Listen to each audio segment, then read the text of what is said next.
अपन देखिए, ये बहुत बड़ा कदम है मोदी सरकार का। मोदी सरकार जो कह रही थी कि वो करेगी, वो एक तरीके से उसे कर दिखाया है। बहुत बड़ा फैसला है और सबसे बड़ी बात है कि किसी को जानकारी नहीं हुई, एकदम अचक से इतना बड़ा फैसला आ गया। तो ये बहुत महत्वपूर्ण फैसला भी है, क्योंकि आप देखें कि दुनिया भर में जो टेरर से लड़ाई हो रही है, यानी आतंक से लड़ाई हो रही है, जो मनी लॉन्ड्रिंग से लड़ाई हो रही है, जो ड्रग मनी से लड़ाई हो रही है, उसमें लगातार इस पर बातचीत हो रही है कि किस तरीके से बड़े जो नोट हैं उनको बंद किया जाए। यानी पिछले दिनों ही देखा गया कि एक आतंकी महिला थी, वो पैसे लेकर आई थी टर्की में और उसके पास 40 नोट थे 500 यूरो के। तो वहां उसके बाद ये बड़ी बहस चली कि लगातार इन नोटों को बंद किया जाना चाहिए। अगर देखें तो अमेरिका में $1,00,000 का भी एक नोट हुआ करता था। 1 लाख से 500 से 1 लाख तक के उनके नोट हुआ करते थे। वो 69 में रिचर्ड निक्सन ने बने, 69 में रिचर्ड निक्सन राष्ट्रपति थे, उसको बंद किया गया। और उसका मुख्य कारण यही था कि वो माफिया से लड़ना चाहते थे, इसलिए उन्होंने वो बंद किया। एक बात यह है कि अब इसका जो अगर आंकड़ा देखें, यानी 500 और 1000 नोट, 1000 के नोट हमारे पास करीब 6 लाख करोड़ है। उन 6 लाख करोड़ के 500 और 1000 रुपए के नोट हैं, ये लोगों के पास हैं।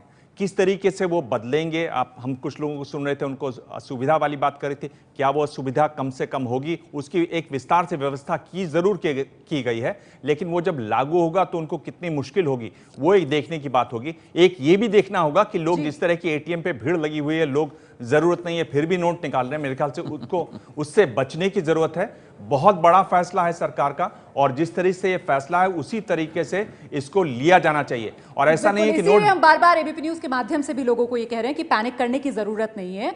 ये नोट जो है 72 घंटे तक जो जरूरी जगह है वहां पर ये चलेंगे। और फिलहाल कंचन गुप्ता इस वक्त हमारे साथ मौजूद है। कंचन, जिस बात को प्रधानमंत्री नरेंद्र मोदी ने कहा, जो बात अभी अभी दिबांग ने भी रेखांकित की है कि भ्रष्टाचार, ये जाली नोट, हवाला कारोबार, कुल मिलाकर आतंकवाद इसी से पनप रहा था। तो आतंकवाद की जड़ पर ये बड़ा हमला 500 और 1000 के नोट बंद करके फैसला लेकर सरकार ने किया है। कंचन गुप्ता जी हाँ, और ये मैं बता दूं कि ये पूरे दुनिया में इस पर एक अभी चर्चा चल रही है। यूएस ट्रेजरी ने मोटे तौर से तय कर दिया है $100 का जो करेंसी नोट है उस पर वो प्रतिबंध लगाएंगे।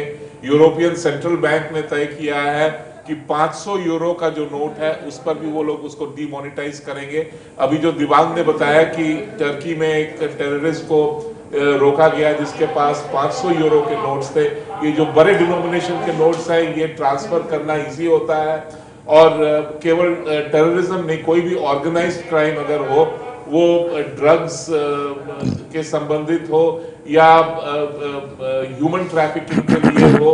अब दुनिया में दुनिया भर में एक ये जो माइग्रेशन की एक बड़ी जोर शोर से चल रही है, उसके पीछे भी बड़े पैसे की हाथ है। और बिग करेंसी नोट्स अगर आप डीमोनेटाइज कीजिएगा तो शायद इन सब चीजों पर रोक लगेगी। जहां तक भारत का सवाल है, ये करना 3 कारणों से जरूरत था। जैसे अभी फाइनेंस सेक्रेटरी ने बताया कि हमारी इकोनॉमी जो है 2011 और 2016 के बीच में 30% बढ़ी है, लेकिन बड़े करेंसी नोट्स की जो परसेंटेज है वो सर्कुलेशन में उनकी ग्रोथ 60 से 70% तक उसका ग्रोथ हुआ है। इसका मतलब है कि बहुत बड़े संख्या में फेक करेंसी नोट्स आज सर्कुलेशन में है। अगर जब ये रोकना चाहूंगी यहाँ पर, इस वक्त मुख्यमंत्री मध्य प्रदेश शिवराज सिंह चौहान केंद्र सरकार के इस बड़े फैसले पर क्या कह रहे हैं, सुनते हैं। देश के हित में है, ये फैसला हमारे देश को बहुत आगे ले जाएगा। बधाई मोदी जी, बधाई। सुना आपने मध्य प्रदेश के मुख्यमंत्री शिवराज सिंह चौहान जो कह रहे हैं फैसला देश के हित में है, फैसला देश को बहुत आगे लेकर जाएगा। अभय दुबे इस वक्त हमारे साथ मौजूद है। अभय दुबे, मास्टर स्ट्रोक मोदी सरकार का मानेंगे आप इसे, काले धन पर जो सर्जिकल स्ट्राइक सरकार ने की है 500 और 1000 के नोट बंद करके? देखिए, मैं इसे बहुत ही अभूतपूर्व कदम मानता हूं। और जिस वक्त विदेशों से काला धन वापस लाने की बात होती थी, उस वक्त हमेशा ही आलोचना की जाती थी कि देश में तो उससे कई गुना ज़्यादा काला धन है। इस काले धन को नियंत्रित करने और इसको ख़त्म करने के लिए सरकार के पास क्या योजना है?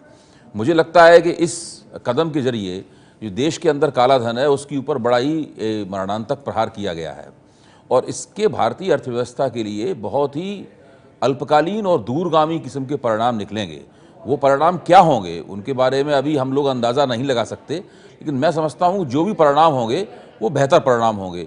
और कम से कम कुछ दिनों तक देश में काले धन की अर्थव्यवस्था एक तरह से रुक जाएगी, एक तरह से पूरी तरीके से ठप हो जाएगी। यह दूसरी बात है कि काले धन की अर्थव्यवस्था और सरकार के इस कदम के बीच में एक तरह की प्रतियोगिता भी शुरू होगी। दोबारा फिर से बड़े पैमाने पर काला धन जनरेट करने की मुहिम चलेगी और सरकार को चाहिए होगा कि वो उस नई मुहिम के ऊपर भी लगातार नियंत्रित करें।